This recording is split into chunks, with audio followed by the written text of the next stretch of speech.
만족하며 그의 찬양 소리를 들리게 할지어다. 그는 우리 영혼을 살려두시고 우리의 실족함을 허락하지 아니하시는 주시로다. 하나님을 찬송하리로다. 그가 내 기도를 물리치지 아니하시고 그의 인자하심을 내게서 거두지도 아니하셨도다. 아멘. 우리의 예배를 기뻐 받으시는 주님, 지난 한 주도 우리와 동행하여 주시고 우리를 인도하여 주심에 감사드립니다. 오늘 거룩한 주일을 맞이하여 지치고 상한 심령을 이곳으로 불러주신 은혜 또한 감사드립니다. 이 시간 온 세계가, 온 만물이 주님을 찬양하고 경배하기를 원합니다. 우리의 찬양과 경배로 드리는 이 예배를 주님께서 기쁘게 받아주시옵소서. 지금 이곳에 성령 하나님께서 우리 가운데 임하여 주시기를 예수님 이름으로 기원하옵나이다. 아멘. 다 함께 찬송가 8장을 찬송합시다.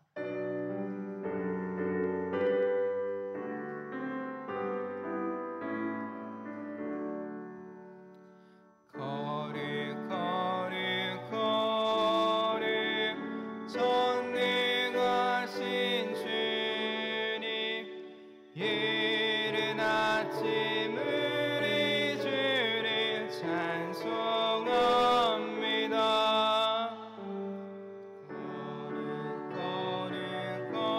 거룩 자비하신 주님, 성삼위일체 우리 주로다.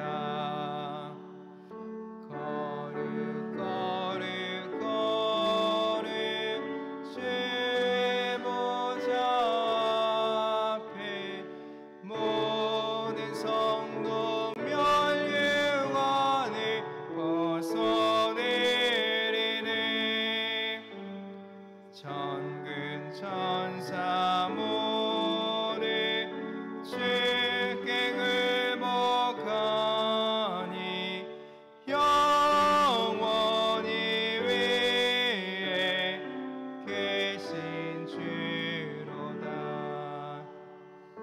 거룩 주의 빛난 영광, 모든 죄 있는 어느와 볼 수 없도다. 거룩하신 이가 주님밖에 없네. 온전히 전능하신 주로다. 거룩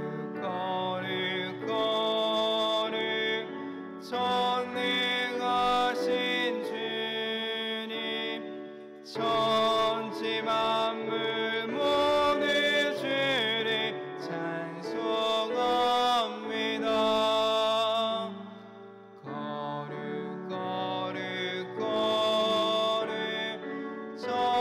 전능하신 주님, 성삼위일체 우리 주로다.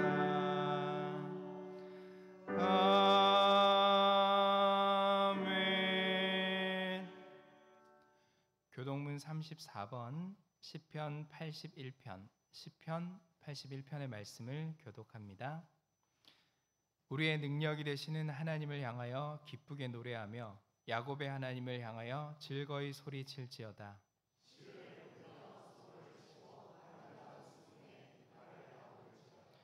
초하루와 보름과 우리의 명절에 라파를 불지어다.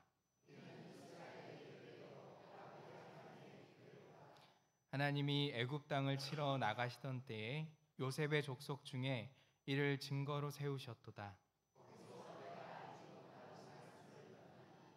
이르시되 내가 그의 어깨의 짐을 벗기고 내가 고난 중에 부르짖음에 내가 너희를 건졌고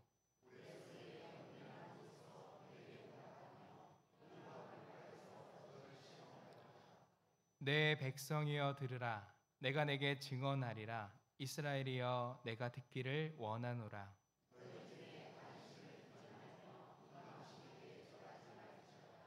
나는 너를 애굽 땅에서 인도하여 낸 여호와 내 하나님이니 내 입을 크게 열라. 내가 채우리라 하였으나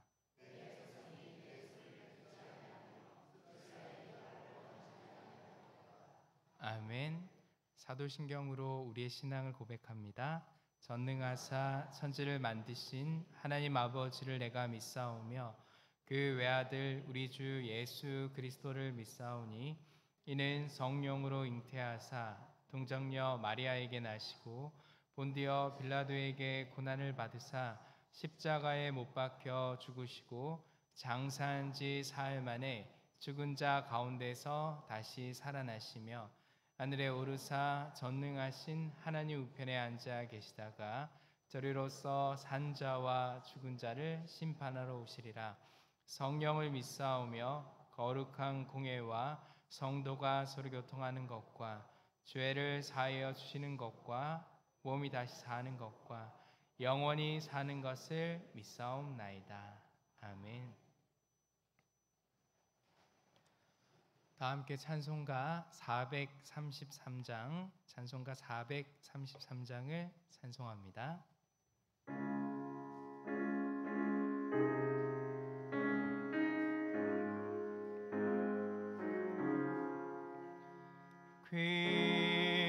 귀하신 주여 날 붙드사 주께로 날마다 더 가까이 저 하늘 나라 나 올라가 그 주의 품 안에 늘 안기어 영생의 복 받기 원합니다. 봉헌할 물건 나 없어도 날마다 주께로 더 가까이 내 죄를 주께 다 고하니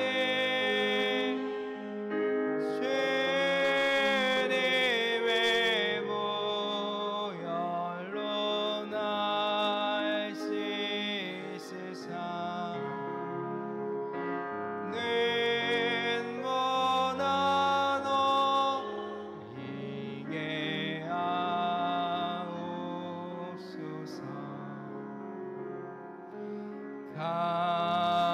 간악한 마음이 날 꾀어도 주 예수 앞으로 더 가까이 이 세상 속한 그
이병훈 안수집사님 나오셔서 기도하겠습니다.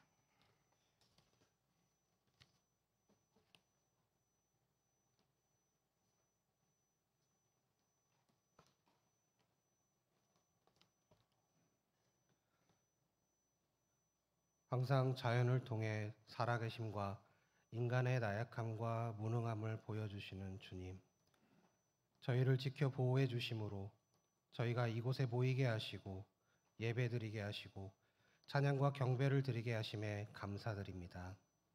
이 모든 것이 주님의 것이오니 주여 받아주시옵소서. 주님께서 허락하지 않으신다면 무엇 하나도 가질 수도 없고 무엇 하나도 누릴 수가 없는 어리석고 무능한 저희들의 손을 붙잡아 주시어 깨달음의 지혜와 말씀 따라 행동하는 굳건한 믿음을 주시옵소서. 주께서 주신 그 지혜와 믿음으로 기도로서 무장하고 찬양함으로써 고백하고 예배드림으로 주님께 한 걸음 더 나아가는, 그리하여 저희들이 새 사람이 되는 역사가 나타나도록 하옵소서. 은혜의 주님, 저희들 지금까지 누려왔고 당연시 여겼던 모든 것들이 주님의 은혜로 가능했음을 고백하며 감사드립니다. 부족한 저희들을 위해 가족을 주시고 믿음의 교우들과 친구들을 주셔서 서로 기대어 살아갈 수 있게 하심에 감사드립니다. 주님 주신 은혜를 가슴에 품고 희망을 가지고 사소한 일도 그냥 일어나는 일이 아님을 깨닫고 간증하는 저희들 되도록 이끌어 주시옵소서. 주님, 저희를 불쌍히 여겨 주시옵소서. 가식과 거짓에 영혼이 짓눌리지 않게 하옵소서. 기만과 욕심이 주님의 성전에 뿌리내리지 못하도록 하나하나의 영혼에 손수 어루만져 주시옵소서. 나를 드러냄이 아닌 주님의 능력을 드러내게 하옵소서. 예배를 사모하게 하시고 하나님만 바라보게 하옵소서. 허울을 따르는 것이 아닌 본질을 따르게 하옵소서. 마음속 어두운 곳에 도사리는 시기, 질투의 종노릇하지 않고 주님 말씀과 기도로 굳건히 믿음 지키며 교회를 지키며 밝음으로 나아가게 하옵소서. 주님께 간구합니다. 세상적으로 여리고 약한 자가 주님의 도우심으로 믿음 안에서 강해지고 믿음 없는 강한 자가 주님 앞에서 먼지와 같게 하옵소서. 두렙돈을 바치는 그 여인의 마음을 주셔서 돈과 물질로만이 아닌 마음과 영혼을 주님께 드리게 하옵소서. 서로에게 새날이 왔음을 축하하며 축복할 수 있는 은혜 내려 주시옵소서. 떠오르는 아침 해를 바라보며 하루를 주심에, 생명을 주심에, 삶을 주심에 감사하며 기뻐하며 주님 찬양하도록 하옵소서. 이번 교육부서의 여름 행사에 주님 함께하여 주시옵소서. 우리 교회의 믿음의 미래인 우리 아이들 누구 하나 몸과 마음이 상함이 없이 즐겁게 주님 만나는 은혜의 시간 허락하시길 원합니다. 이 행사에 성도들 모두가 기도와 격려와 관심으로 하나 되어 유아의 순수한 믿음과 아동의 믿음의 호기심과 청소년의 믿음의 성장과 청년의 즐거운 믿음이 우리 모두의 믿음이 되기를 원합니다. 오늘도 주님 주신 굳건한 믿음의 말씀을 단 위에서 선포하시는 장봉 담임 목사님께 은혜를 내려 주시옵소서. 주님의 말씀 따라 저희들을 이끄심에 부족함 없도록 영육 간의 상함이 없이 강건하도록 하옵소서. 또 그 속에서 또 다른 은혜와 깨달음을 주시옵소서. 부목사님과 교육목사님, 전도사님께도 주님 함께 하시어 힘듦 없이 지침 없이 상함 없이 주신 사역 잘 감당케 하시고 은혜가 넘치게 하옵소서. 낮은 곳에서 드리는 기도의 소리를 들으시고 응답하여 주시옵소서. 예배를 위해 수고하는 주님의 자녀들의 손길과 마음 위에 주님의 은혜와 사랑이 꽃처럼 내려앉게 하옵소서. 한걸음 오케스트라의 연주를 주님 기뻐받아 주시옵소서. 주님 사모하는 마음으로 정성을 다해 연습하고 간절한 마음으로 드리오니 한 마디마디 은혜가 넘치게 하옵소서. 주님께서 함께 하심을 믿고 주신 은혜를 감사하며 이 모든 말씀 우리 주 예수 그리스도의 이름으로 기도드립니다. 아멘.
하나님께 영광의 박수 올려드립시다.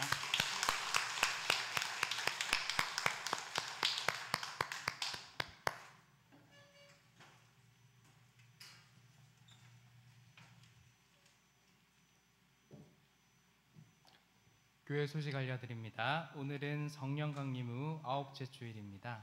성령 강림 후 나타난 성도들의 놀라운 변화는 두려움이 사라진 것입니다. 박해와 고통은 컸지만 그들은 결코 그것을 두려워하지 않았습니다. 성령의 다스림을 통하여 지금 하나님이 하시는 일들을 주목할 수 있기 때문입니다. 이번 한 주간 성령의 다스림을 받아 하나님과 동행하시기를 원하며 예배에 오신 여러분들을 환영합니다. 오늘 오후에는 신도의별 모임이 있습니다. 은혜 충만한 모임이 되기를 원합니다.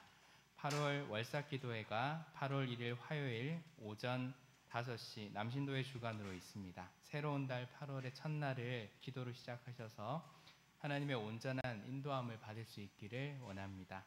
지난주 유치부와 청소년부의 여름 행사가 은혜 중에 잘 마쳤습니다. 참여하시고 후원하시고 기도해 주신 모든 분들과 선생님들께 감사를 드립니다. 교육부서 여름 행사가 계속되고 있습니다. 주보에 있는 아래 일정을 보시고 기도해 주시기를 바랍니다. 8월부터 주일 오후 예배 후에 사역팀별 모임을 갖습니다. 8월 첫째 주일 오후에는 안내팀 모임이 있습니다. 안내팀원들은 모두 참석해 주시기를 바랍니다. 여신도회에서 새우젓을 판매합니다. 필요하신 분은 예배 후에 교육관 1층에서 구매하시면 됩니다. 교역자, 교직원 휴가가 아래와 같이 진행이 됩니다. 충분한 쉼을 얻을 수 있도록 기도해 주시기를 바랍니다. 담임 목사님 동정입니다. 오늘 연동교회에 오후 예배 인도가 있습니다. 8월 3일 목요일 국제협력위원회 총회 감사로 참석합니다. 잘 다녀올 수 있도록 위해서 기도해 주시기를 바랍니다. 다음 주 식당 설거지 봉사는 26 공동체에서 합니다. 그리고 오늘 이재순, 김진수 권사님 형제들이 예배에 같이 참석하셨습니다. 어디에 계시죠? 네네. 우리 잠깐 박수로 환영했으면 좋겠습니다.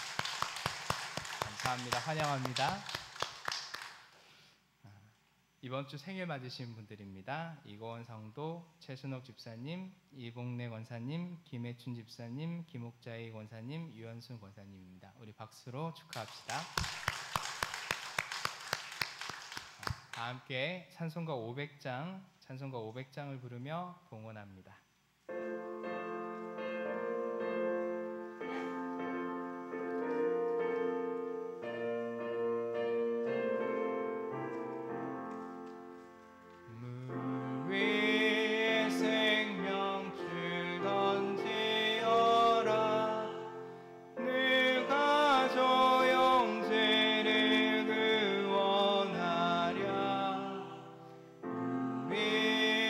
가까운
생명죄 던져 생명죄 던져 책임과 건재여라.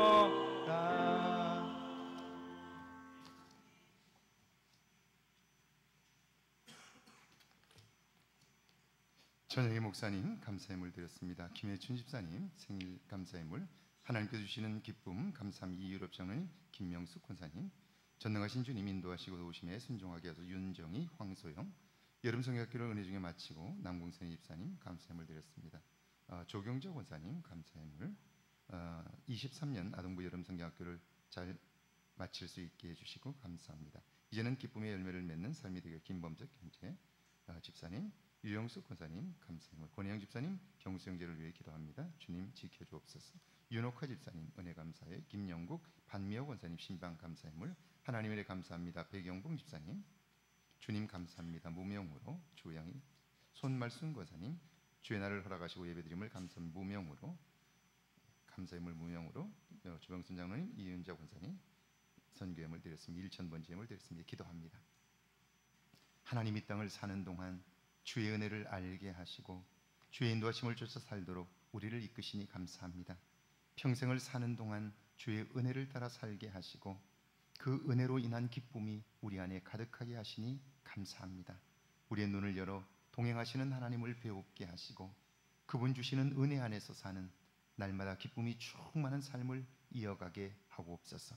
말씀에 순종하여 드리는 예물들을 받아주시고 주님 우리의 마음이 담겼사오니 그 마음들이 복되게 하옵소서.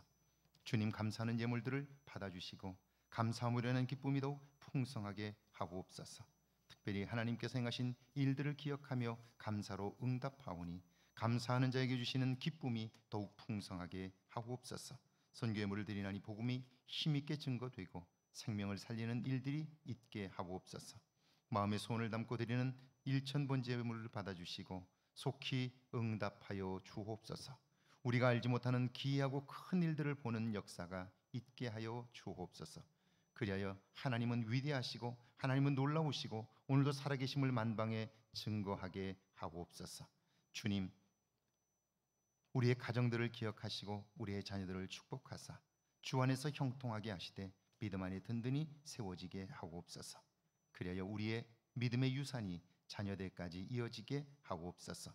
예수님의 이름으로 축복하며 기도하옵나이다. 아멘.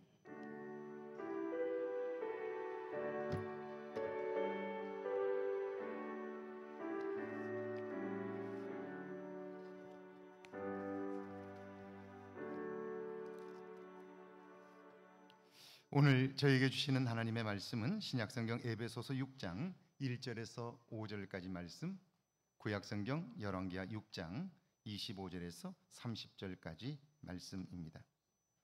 먼저 우리 신약성경 에베소서 6장 1절에서 5절까지 말씀입니다. 에베소서 6장 1절에서 5절까지 말씀 한 목소리로 함께 봉독합니다. 자녀들아 주 안에서 너희 부모에게 순종하라. 이것이 옳으니라. 내 아버지와 어머니를 공경하라. 이것은 약속이 있는 첫 계명이니 이로써 내가 잘되고 땅에서 장수하리라. 또 아비들아 너희 자녀를 노엽게 하지 말고 오직 주의 교훈과 훈계로 양육하라. 종들아 두려워하며 하고 떨며 성실한 마음으로 육체의 상전에게 순종하기를 그리스도께 하듯하라. 아멘. 열왕기하 6장 25절에서 30절까지 말씀입니다. 열왕기하 6장 25절에서 30절까지 말씀입니다. 우리 한 목소리로 함께 봉독합니다. 아람 사람이 사마리아를 애워싸므로 성중이 크게 줄여서 나귀 머리 하나에 은 80세겔이요 비둘기똥 4분의 1 갑에 은 5세겔이라 하니 이스라엘 왕이 성위로 지날 때에 한 여인이 외쳐 이르되 나의 주 왕이여 도우소서. 왕이 이르되 여호와께서 너를 돕지 아니하시면 내가 무엇으로 너를 도우랴? 타작마당으로 말미암아 하겠느냐? 포도주 틀로 말미암아 하겠느냐 하니라.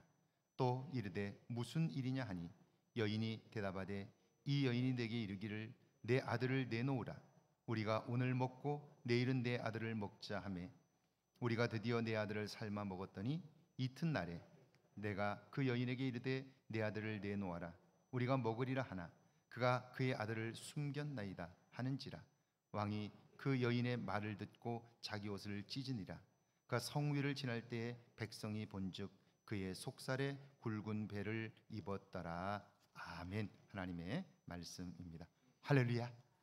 이번 한 주간에도 하나님의 은혜와 사랑이 여러분과 여러분의 가정에 넘치기를 주의 이름으로 축원합니다. 축원합니다. 제가 목회를 하는 동안 오늘 가장 기쁜 날 중에 한 날입니다. 왜냐하면 제가 기도해왔던 일들이 이루어진 날이기도 이기 때문입니다. 제가 우리 교회에 온 이후에 한 번도 빠지지 않고 기도한 제목이 있습니다.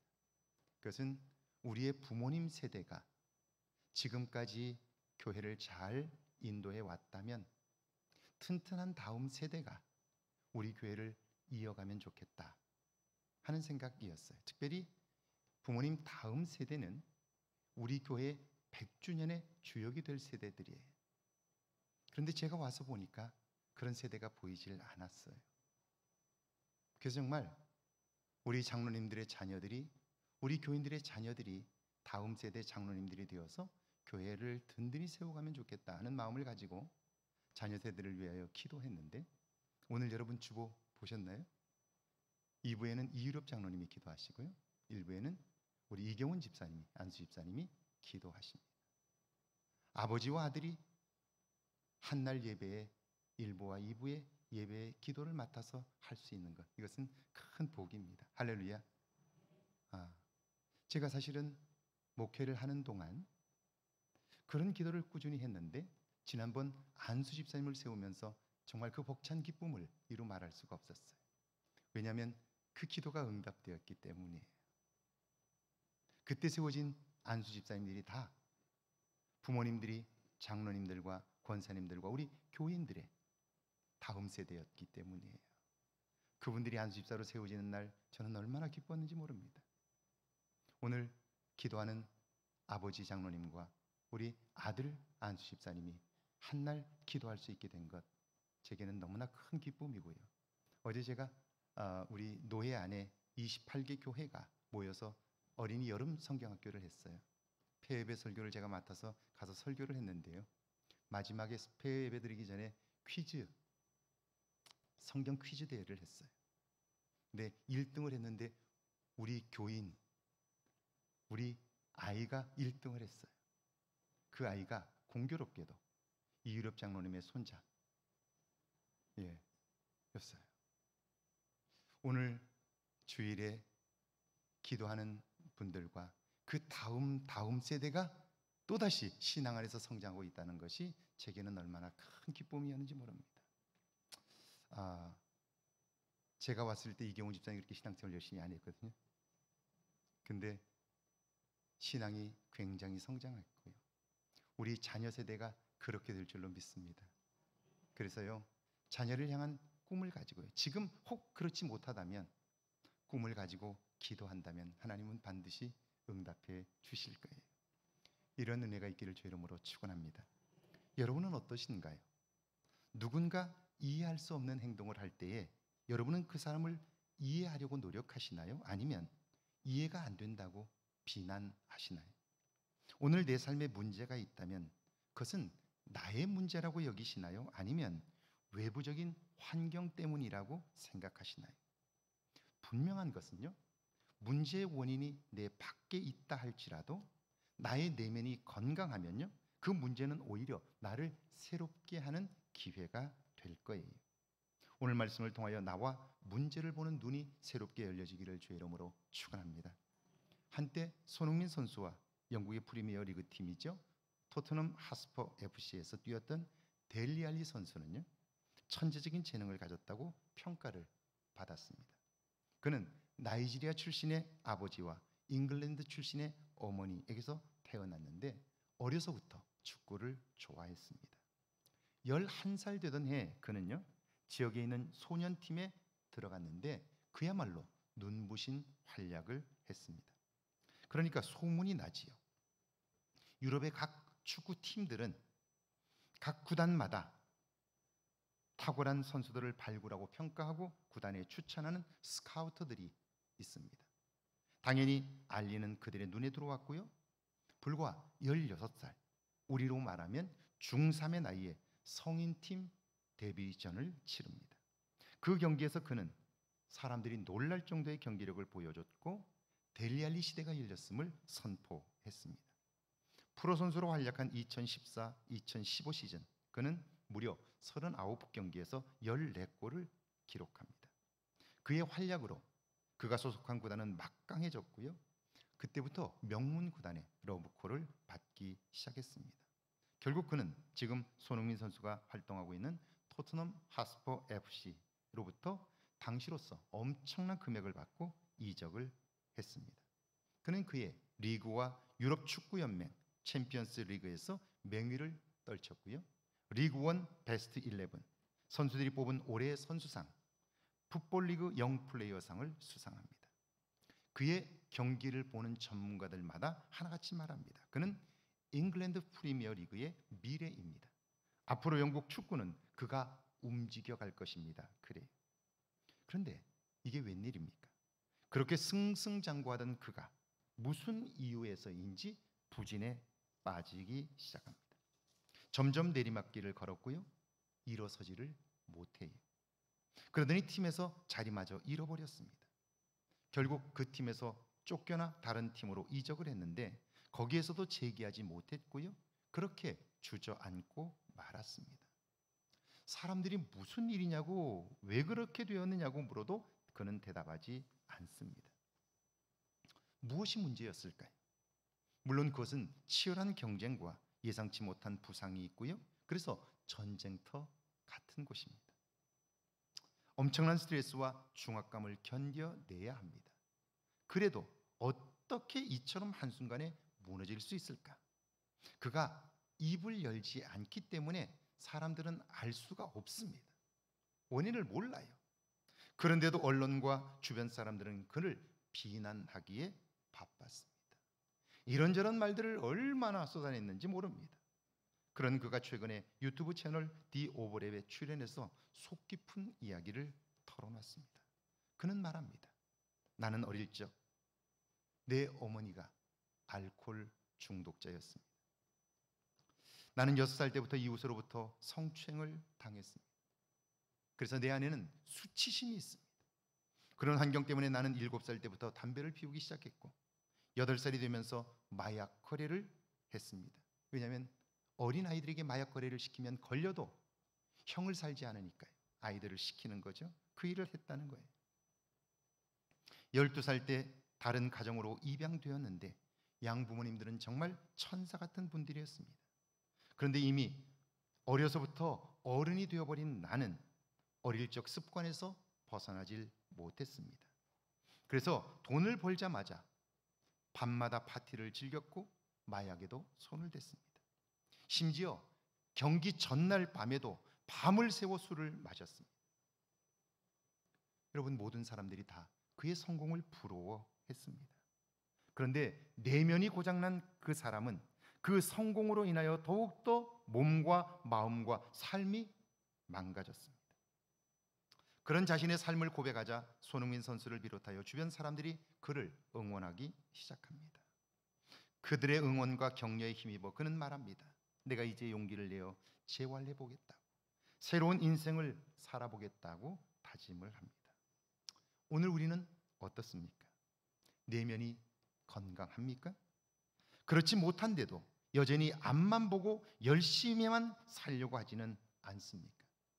내면의 문제는 오늘 내 삶의 문제입니다. 행복하게 살고 싶다면 내면에 관심해야 합니다. 새로운 질서를 세워야 합니다. 게다가 오늘 나의 내면은요, 자녀들의 삶에 결정적인 영향을 미칩니다. 이걸 부모가 자녀에게 주는 유산이라고 부르는데요. 좋은 유산은 돈이나 그 어떤 재산보다도 소중합니다. 그런데 보세요. 우리 모두는요, 다 자녀가 되었었고요. 이어서 부모가 되었습니다. 그러니까 우리에게는 부모로부터 받은 유산이 내면에 있습니다. 자녀들에게 물려줄 유산과 물려준 유산이 있습니다. 그렇다면 그것들은 모두 다 좋은 것들일까요? 긍정적이고 성경적인 것일까요? 부모된 우리는 무엇을 마음에 담아야 하며 무엇을 자녀들에게 물려주어야 할까요? 오늘 본문인데요, 에베소 6장 1절에서 3절입니다. 함께 읽습니다. 자녀들아, 주 안에서 너희 부모에게 순종하라. 이것이 옳으니라. 내 아버지와 어머니를 공경하라. 이것은 약속이 있는 첫 계명이니 이로써 내가 잘되고 땅에서 장수하리라. 자녀들아, 여러분은 지금 부모이지만 자녀인 적이 있었지요? 지금 자녀인 분들도 있습니다. 그렇다면 자녀가 내면에 담아두어야 할 것이 무엇일까요? 우리가 자녀들에게 물려주어야 할 유산은 무엇일까요? 오늘 본문은 그것을 첫째로 주 안에서 부모에게 순종하라, 그렇게 말씀합니다. 부모에게서 배우고 익혀 마음에 담아두어야 할 것이 바로 순종이라는 말입니다. 그런데 순종은 복종만큼이나 그 의미가 왜곡되어 사람들에게 거부감을 줍니다. 내가 고분고분하니까 나를 바보라는 거냐? 그렇게 말하지요. 그런데 이때 순종한다는 말은 귀를 기울이다, 경청하다는 뜻입니다. 성경은 부모님에게서 자녀된 우리들이 이걸 배우고 마음에 담아 그것을 자녀들에게 유산으로 전해주라는 거예요. 여러분, 그렇다면 경청이 왜 그렇게 중요할까요? 조신영, 박현천 님이 쓴 경청이라는 책이 있는데요, 이 책에서 저자들은 경청을 한마디로 이렇게 정의했습니다. 다른 사람의 마음을 얻는 지혜, 그것이 경청인 거예요. 여러분, 다른 사람의 마음을 얻는다는 것은 굉장히 중요해요. 왜냐하면 다른 사람의 마음을 얻는 것은 곧 세상을 전부 얻는 것과 같기 때문이에요. 보세요. 사람의 마음을 얻으면 사업에 성공할 수 있습니다. 정치하는 사람들도 표를 받아야죠. 국민들 중에 누구에게 표를 줄 때 어떤 사람에게 줍니까? 마음을 준 사람이지요. 게다가 경청을 잘하는 사람은 감정적이고 즉각적으로 반응하는 사람들보다 실수가 적습니다. 좀 더 생각하고 반응하기 때문에 현상이 아니라 본질을 보게 됩니다. 다른 사람의 실수나 약점이 아니라 근본적인 원인, 그의 내면과 아픔을 보니까요, 다른 사람들이 다 그를 비난할 때에도 그 사람에게 다가가 위로할 수 있게 돼요. 그러니까 마음을 얻게 되는 거죠. 그 사람이 새롭게 설 수 있도록 도울 수 있게 되는 거예요. 요즘 제가 매스컴을 통해서 잘못한 사람들을 비난하는 이야기들을 정말 많이 봅니다. 그뿐 아니라 길거리를 가다가 현수막에 있는 비난하는 문구들이 크게 쓰여 있는 것들을 봅니다. 자, 그런데요, 비난은 결코 그 사람을 온전히 세우지 못합니다. 나라도 바르게 이끌 수가 없습니다. 분명한 건 비난하는 것보다 그 사람이 다시 설 수 있도록 격려하는 일인데요, 그래서 자기 스스로 자기의 잘못을 돌아보게 하는 일인데, 과연 여러분은 여러분 주변에 여러분이 실수할 때 격려해 줄 만한 사람이 얼마나 있느냐 하는 거예요. 내 주변엔 그런 사람이 없다라고 하면 나는 과연 다른 사람의 말을 경청하고 있는가? 요즘 사람들이 다 형편없어라고 말하기 전에 나는 다른 사람의 말을 경청하고 있는가 돌아보아야 한다 하는 거죠. 우리는 끊임없이 말을 잘 하려고만 하지 다른 사람의 말을 잘 들으려고 노력하지 않는다는 거예요. 그렇다면 경청하기 위해서 우리에게 필요한 것이 뭘까요?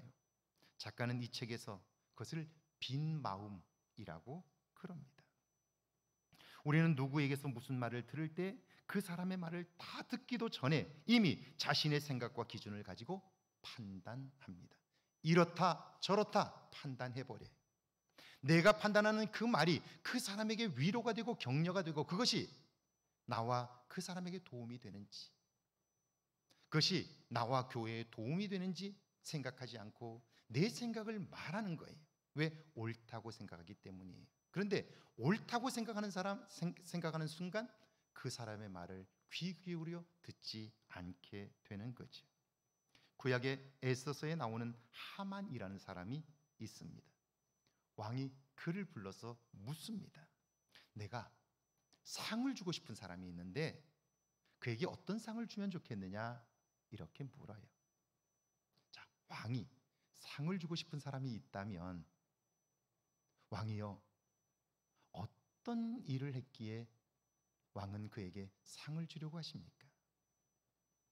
그가 잘한 일이 뭡니까? 이렇게 물어봐야 하잖아요. 그러니까 누구에게 줄 것인가는 비밀이라고 해도 왜 주려고 하는지를 알아야 거기에 맞는 상을 줄 수 있잖아요.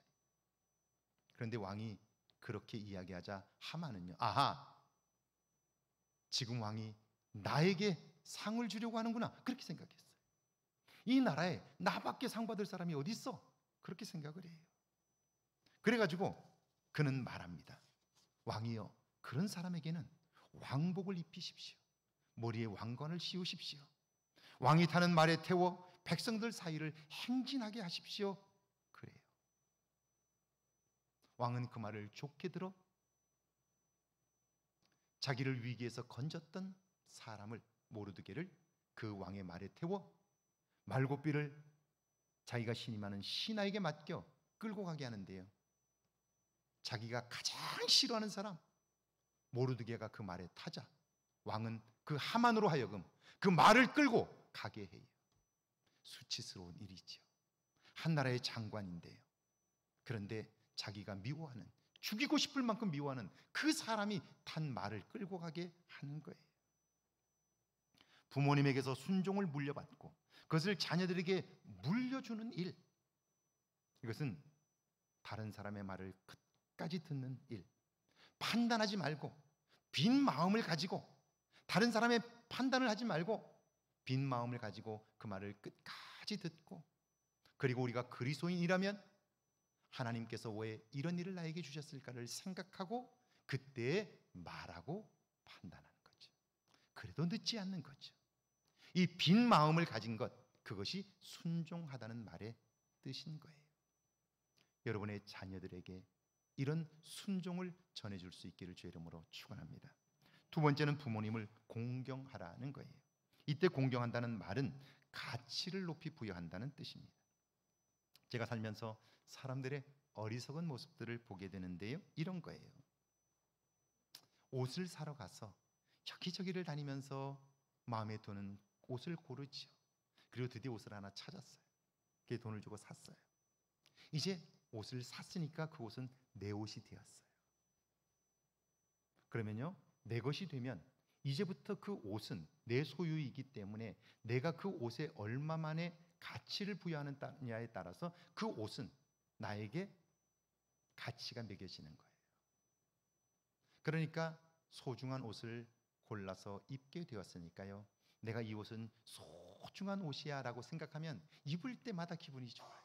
그리고 오랫동안 입을 수 있어요. 그러면 하지 말아야 할 행동이 하나 있어요. 그게 뭐냐면, 시장에 갔다가, 마켓에 갔다가, 백화점에 갔다가 비슷한 옷들이 보이면 절대로 가서 가격표를 열어보면 안 돼요.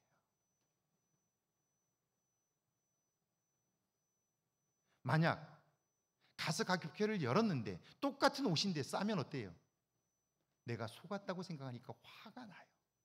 그러니까 사온 옷이 속상한 거예요. 그러니까 그 옷을 값어치 없게 여기게 되는 거예요. 그때부터 그 옷을 입고 싶어요? 안 입고 싶어요. 사다 걸어놓고 안 입는 거예요. 왜 이런 바보짓을 하는 거죠? 그러니까 내 것이 되었다면 이제는 내가 가치를 부여하는 만큼 가치가 있는 것이 되는 거예요. 그러려면 절대로 비교하면 안 돼요. 그런데 우리는 어때요? 가서 비슷한 게 있으면 꼭 가서 표를 뒤져봐요. 가격을 알아봐요. 궁금해서 견디지를 못해요. 이건 우리 안에 인내심이 없는 거예요. 그래서 보세요. 성령의 열매는요, 사랑과 희락과 화평과 그 다음에 네 번째가 오래 참음이에요. 인내라고요. 오늘 우리가 하고 싶은 말을 참을 수 있는 인내가 얼마나 있느냐는 거예요. 하고 싶은 행동이 있을 때에도 그걸 참을 수 있는 내적인 힘이 얼마나 있느냐 하는 거예요. 보고 싶어도 보지 않을 수 있는 내적인 힘, 하고 싶은 말이 있어도 참을 수 있는 내적인 힘, 가고 싶은 곳이 있어도 그것이 유익하지 않다면 그곳에서 돌아설 수 있는 내적인 힘, 이게 우리에게 있느냐 하는 거예요. 자, 부모님도 마찬가지입니다. 부모님을 내 삶의 가장 소중한 분, 그분이 없었다면 나도 없었다고, 그러므로 부모님은 내 존재의 뿌리이며 근본이라고 여기면 그분을 소중하게 여기게 됩니다. 늘 고맙고 감사하게 대하고 그것이 매일 감사하고 기쁘게 사는 삶의 태도가 되는 거죠. 그뿐 아니라 부모님을 가장 소중한 분으로 대하면서 자녀들은요, 다른 사람을 소중하게 대하는 태도를 배우게 됩니다. 우리는 지난 2014년 뉴욕의 대한항공 회항 사건, 소위 땅콩 사건의 주인공 대한항공 전 부사장 조 땡땡 씨의 사건을 알고 있습니다. 그 직원을 어떻게 대했는지, 그것 때문에 회사와 자신의 삶에 얼마나 큰 고통을 겪었는지 우리는 분명히 보고 알고 있습니다. 그런데 얼마 지나지 않아 그녀의 어머니 갑질 사건이 터졌죠. 운전기사를 폭행하고 그에게 했던 욕설들이 여과 없이 영상으로 드러났습니다. 우리는 지금까지 재벌가들의 삶을 얼마나 부러워했나요? 나보다 돈이 많은 사람들의 삶을 얼마나 부러워했나요? 그런데 그 속이 들춰지고 나니까 여러분 부럽던가요? 그들의 삶이 부럽던가요? 영상으로 드러난 그들의 모습은 행복한 모습과는 전혀 달랐습니다. 부모를 공경하는 일, 그것은 삶에 있어서 가장 중요한 사람을 대하는 태도를 말씀하고 있습니다. 감사와 기쁨으로 사는 삶을 습관을 갖게 해주는 것입니다. 이런 태도와 습관을 가지게 되면 어떻습니까? 이로써 내가 잘되고 땅에서 장수하리라. 4절과 5절 말씀도 사실은 같은 말씀입니다. 함께 읽어볼까요? 또 아비들아, 너희 자녀를 노엽게 하지 말고 오직 주의 교훈과 훈계로 양육하라. 종들아, 두려워하고 떨며 성실한 마음으로 육체의 상전에게 순종하기를 그리스도께 하듯 하라. 부모된 우리들이 자녀를 대하는 태도 역시 노엽게 하지 말라는 거예요. 이 말은 감정을 자극하지 말라는 뜻입니다. 마음을 상하게 하지 말라는 거예요. 대부분의 부모님들이 실수하는 것이 옳은 말을 하다가 자녀들의 마음을 다치게 합니다. 깊은 상처를 줍니다. 그러니까 내가 옳다고 확신하기 때문에 옳은 말만 하는데, 그런데 그 옳은 말에 감정이 실리면서 자녀에게 상처를 준다는 걸 모르는 거예요. 그래서 이렇게 말하는 거죠. 옳은 말을 부드럽고 친절하게 하는 것이 중요한데요.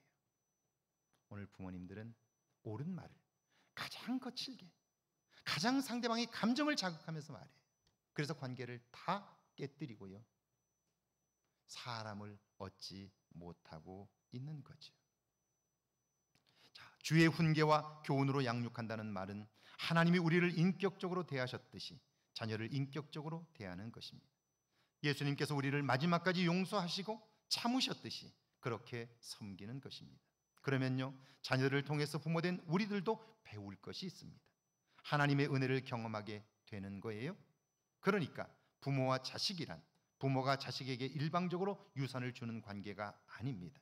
서로에게 유산을, 영향력을 주고받는 사이인 거예요. 그러니까 얼마나 소중한 관계입니까? 오늘 구약의 본문인데요, 열왕기하 6장 24절과 25절입니다. 함께 읽습니다. 이후에 아람 왕 베나닷이 그의 온 군대를 모아 올라와서 사마리아를 에워싸니 아람 사람이 사마리아를 에워싸므로 성중이 크게 줄여서 나귀 머리 하나에 은 80세겔이요 비둘기똥 4분의 1갑에 은 5세겔이라 하니, 아람 나라는 이스라엘의 오른편에 있었던 제국인데요, 이스라엘을 침공했습니다. 당시 대부분의 성들은요, 높은 언덕 위에 있었습니다. 사마리아 성 역시 대략 100m 정도의 높은 구릉 위에 있었습니다. 언덕 꼭대기에 있어요. 그러니까 언덕 위에 있기 때문에 적의 직접적인 공격으로부터 버틸 수가 있어요. 그런 장점이 있는 거예요. 그런데 문제는 그 높은 곳은 항상 물이 부족합니다. 진입로를 막으면 시간이 지나면서 고사될 수가 있습니다. 아람 왕 베나닷이 압니다. 그래서 사마리아 성을 포위했고요. 시간이 지나면서 성 안의 백성들은 굶어 죽을 지경에 놓인 겁니다. 자, 외부에서 식량이 들어오지 않으니까요. 쌀 한 말에 10,000원 하던 것이 갑자기 100만 원으로 뛰어버린 거예요. 돈도 없지만 곡식도 없는 상황이에요. 소금이나 생필품은 부르는 게 값입니다. 성한 백성들의 삶이 얼마나 처참한지를 성경은 기록해 두었는데 28절과 29절입니다. 함께 읽습니다. 또 이르되 무슨 일이냐 하니 여인이 대답하되 이 여인이 내게 이르기를 내 아들을 내놓으라. 우리가 오늘 먹고 내일은 내 아들을 먹자 하매 우리가 드디어 내 아들을 삶아 먹었더니 이튿날에 내가 그 여인에게 이르되 내 아들을 내놓으라. 우리가 먹으리라 하나 그가 그의 아들을 숨겼나이다 하는지라. 여러분이 이런 상황을 만났다면 여러분의 입에서 나오는 말들은 어떤 말들일까요? 죽겠다, 끝났다, 투항하자, 포기하자, 그만두자, 이런 말들 아닐까요? 그리고는 조금 더 확장해서 이건 누구 때문이다, 왕 때문이다, 장관 때문이다, 누구 때문이다, 오늘날로 말하면 국회의원 때문이다, 그렇게 말하지 않겠어요? 비난의 화살을 모든 사람에게 돌릴 거예요. 그런다고 해서 상황이 달라지나요? 이런 상황에서 여러분은 소망을 발견할 수 있을까요? 소망이 있다면 어디에 소망이 있을까요? 그리고 여러분은 무엇을 보고 이런 때에도 소망의 말을 할 수 있을까요? 그런데 이 나라의 왕 여호람은 놀라운 모습을 우리에게 보여줍니다. 26절과 27절입니다. 함께 읽습니다. 이스라엘 왕이 성 위로 지나갈 때에 한 여인이 외쳐 이르되 나의 주 왕이여 도우소서. 왕이 이르되 여호와께서 너를 돕지 아니하시면 내가 무엇으로 너를 도우랴? 타작마당으로 말미암아 하겠느냐? 포도주 틀로 말미암아 하겠느냐 하니라. 왕을 본 성 안의 백성들이 도와달라고 요청합니다. 여호람 왕은 그가 비록 아버지 아합이 만든 우상을 제거하고 나름대로 노력을 했지만 많이 부족한 사람이에요. 실수를 반복적으로 행하는 사람이에요. 그럼에도 불구하고 그는 이런 상황에서 솔직하게 말합니다. 하나님밖에는 우리를 도울 분이 없습니다. 그분이 아니면 우리는 살 길이 없습니다. 그래요. 상황이 어렵게 되자 모든 책임을 하나님께 돌리는 걸까요? 그렇지 않습니다. 그는 비록 자기가 자기 판단을 따라 살았던 사람이에요. 그래서 이후에도 또 실수를 해요. 그럼에도 불구하고 그 상황이 되자 그는 솔직하게 내 힘으로 할 수 있는 일이 아니라 하나님이 도와주실 때에만 우리의 삶에 소망이 있다고 이야기를 해요. 그런데 그의 위대함은 말로만 끝나는 것이 아니라 하나님을 의지하는 마음을 가지고 삶으로 보여주었다는 거예요. 사람들은 그 소망을 적들과 타협함으로써 얻어질 거라고 생각해요. 그래서 투항하라고 머리를 땅에 7번 조아리고서라고도 그의 용서를 구하라고 그것만이 살 길이라고 사람들은 이야기하겠죠. 그런데 여기 여호람 왕이 보여줬던 모습은 전혀 달라요. 30절입니다. 함께 읽습니다. 왕이 그 여인의 말을 듣고 자기 옷을 찢으니라. 그가 성 위로 지나갈 때에 백성이 본즉 그의 속살에 굵은 배를 입었더라. 위기 상황이 되면요, 사람들은 얼마나 많은 말들을 하는지 모릅니다. 그리고 자기들이 한 말 때문에 집단적인 두려움에 빠져버립니다. 무기력증에 빠져버리죠. 그런데 말을 하면 할수록 두려움에 빠지게 되고 원망만 커져가게 되니까요. 믿음의 사람은 위기의 순간이 되면 입을 닫는 거예요.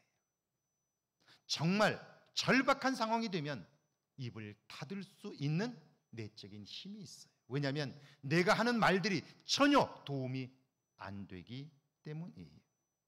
오히려 그는 옷을 찢습니다. 그리고 백성들이 보니까 그의 속옷이 비추어졌는데 굵은 베옷을 입었습니다. 왜 베옷을 입었을까요? 베옷은 우리가 아는 것처럼 굉장히 거친 옷입니다. 앉으면 엉덩이가 아픕니다. 찌릅니다. 그러니까 계속해서 그 옷을 입고 있는 한 걸을 때마다 살이 찔리고 앉을 때마다 살이 찔리니까 불편합니다. 불편할 때마다 그는 하나님을 기억하고 하나님께 도움을 요청하는 거예요. 기도하는 거예요. 다시 말하면 굵은 베옷을 입었다는 것은 매 순간 하나님을 잊지 않고 있다는 것이고 하나님께 전적으로 기도하고 있다는 말입니다. 여기에 소망이 있습니다. 그 하나님을 기억하는 사람만이, 하나님을 의식하는 사람만이 이런 절망적인 상황에서도 소망의 말을 할 수 있어요. 소망의 노래를 부를 수 있고요. 그런 사람을 통해서 하나님은 새 역사를 이루시는 거죠. 부모된 여러분이요, 지금 여러분 안에 다른 사람의 말을 들을 수 있는 빈 마음이 있으십니까? 다른 사람을 소중하게 여기는 마음이 있으십니까? 하나님과의 관계에서 얻은 이 유산이 자녀들에게 물려주어야 할 유산이고요.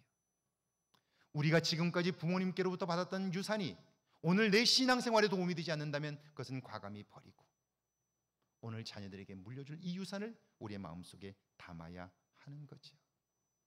안 된다, 못한다, 그만하겠다는 언제든지 할 수 있는 이야기입니다. 이건 3살짜리 아이도 할 수 있는 겁니다.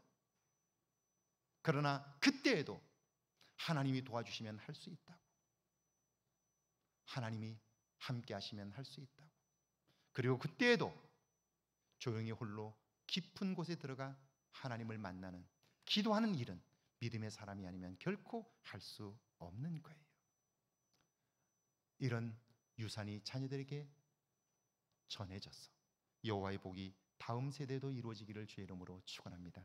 찬양하고 기도합니다.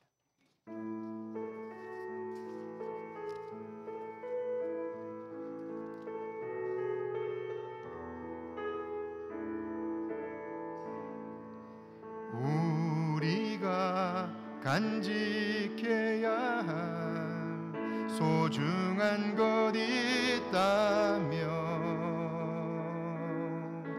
내 삶을 누군가에게 나눠줄 수 있는 것,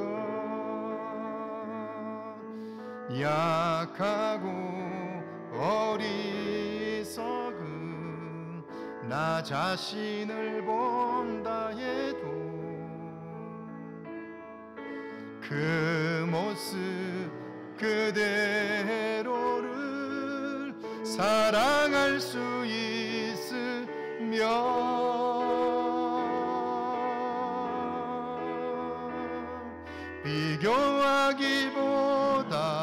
비교하기보다는 나 자신을 갖고 가고 우리를 사랑하신 그분을 믿으며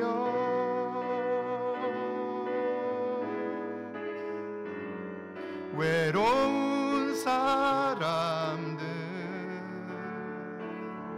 품에 안아줄 수 있도록 우리 맘속에 소중한 것을 간직하며 사랑하며 살아요. 사랑하며 살아. 우리 시간 함께 오늘 말씀을 기억하면서 함께 기도합니다.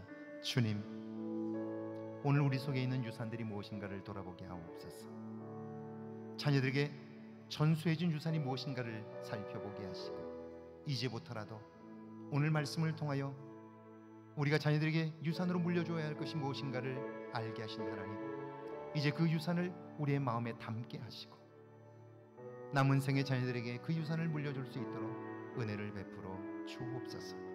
그리하여 우리와 우리의 자녀 세대가 믿음 안에 든든히 설 뿐 아니라 하나님이 쓰실 아름다운 자녀들이 되게 하옵소서. 하나님 아버지, 이제 다 컸지만 기도로 저들을 하나님 아버지 믿음의 유산을 물려줄 수 있도록 도와주시고 저들에게 믿음의 말을 전해주므로 오늘 우리의 삶을 새롭게 하셨던 하나님을 소개할 수 있도록 은혜 베풀어 주옵소서. 무엇보다도 이제는 자녀 세대의 영혼을 위하여 가슴을 치며 기도하게 하시고 하나님 아버지, 먹고 사는 문제가 아니라 그 먹고 사는 것을 잘 다스릴 수 있는, 삶을 다스릴 수 있는 내적인 힘, 영적인 힘을 위하여 기도할 수 있도록 은혜 베풀어 주옵소서. 그래 하나님 아버지, 우리가 받은 복이 자녀 세대에 이어지게 하시고 하나님의 일들을 이루어가도록 역사하여 주옵소서.